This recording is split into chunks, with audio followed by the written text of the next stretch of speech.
The idea of an American empire is not exactly out of the question, not far-fetched or insane like some might believe today. At the time when our nation was created, there was a moment in history when this could have possibly happened.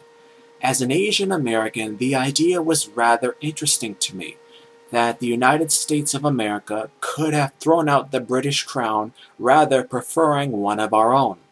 I'll give some thoughts as to which of the Founding Fathers' reigns might have been like, even commenting on an actual conspiracy that did in fact happen. There's actually an urban legend in the United States that says George Washington was actually offered the position of an American king, an American monarch, but he refused. There is actually some truth to this legend.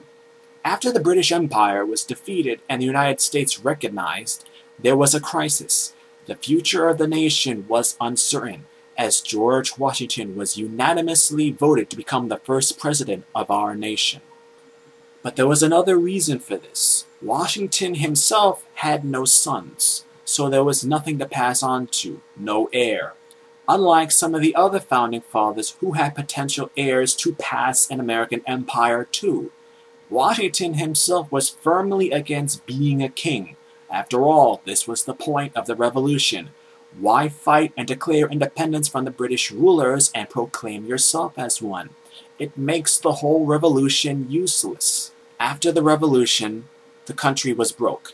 Taxation, one of the key reasons why the revolution was fought, taxation without representation was not originally meant to exist. But having no other choice, the government decided to tax the American people to help pay off the debt caused by the war. There were some veterans who were angry about not receiving pay and benefits for their services.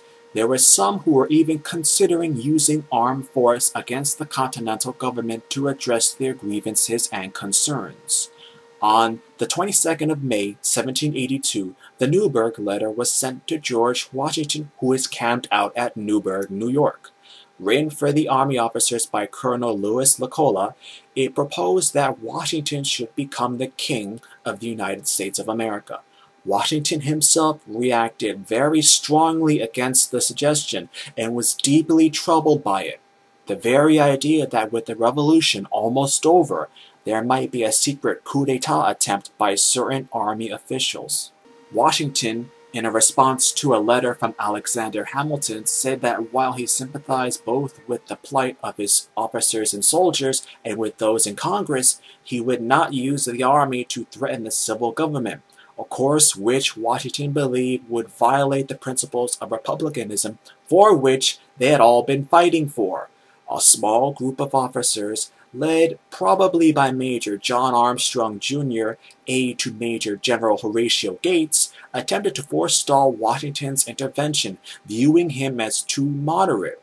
They would have forcibly installed Gates in his place as commander-in-chief. They published placards, the Newburgh Address, calling for a meeting on March 12th. They warned that come peace, Congress would ignore them as they quote-unquote grow old in poverty, wretchedness, and contempt. But, as we all know, history went differently, and this attempt did not succeed. This is the fact that if Washington reacted differently to these circumstances, the United States of America might possibly be today an absolute monarchy or constitutional monarchy. If our Founding Fathers were to reign as new monarchs, what would their rule have been like? Actually, some have theorized about such a thing.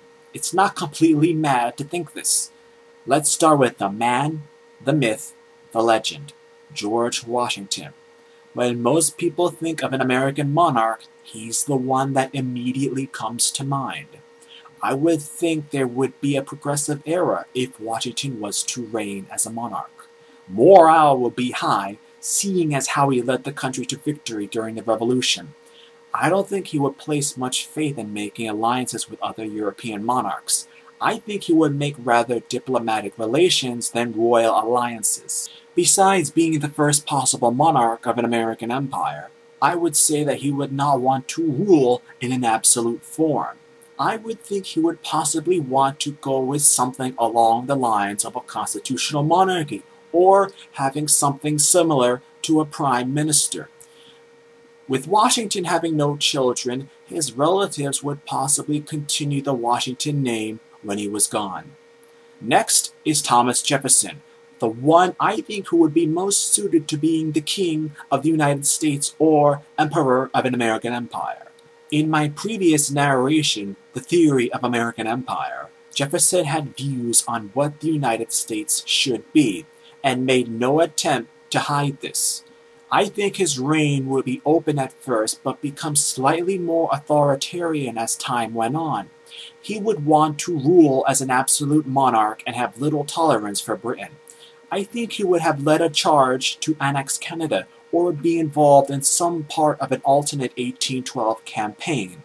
Unlike Washington, Jefferson had sons, direct heirs who could have easily carried on his name after his death. So, in that sense, an American royal family could have possibly come out of this entire affair. Alexander Hamilton, meanwhile, had the support of the New England business elite because of his responsible monetary policies, tariffs, and honoring states' wartime debts. And I'm sure that if he played a more prominent role in the Revolution, then he could have had significant support from the people. However, he may just have possibly had the support of the Northeastern elite. But that's an example of backing from that possible scenario. Now our final choice is someone who is an honorary American citizen. Marie-Joseph Paul Yves Roche Geber Dumontier, Marquis de Lafayette. Undisputably the greatest Frenchman to ever set foot on American soil. After the Revolution, Lafayette actually had some support within America and France as well, due to himself getting massive credentials from serving in the Revolution with distinct honor and courage. What's not exactly known is that during the French Revolution, he actually tried to escape back to America, a more friendly climate to him at the time, but he was captured and put in jail. If Lafayette was ever an American emperor, I can imagine that it would be either a French-style rule before the Napoleonic era, or a constitutional monarchy heavily influenced by the Napoleonic Code.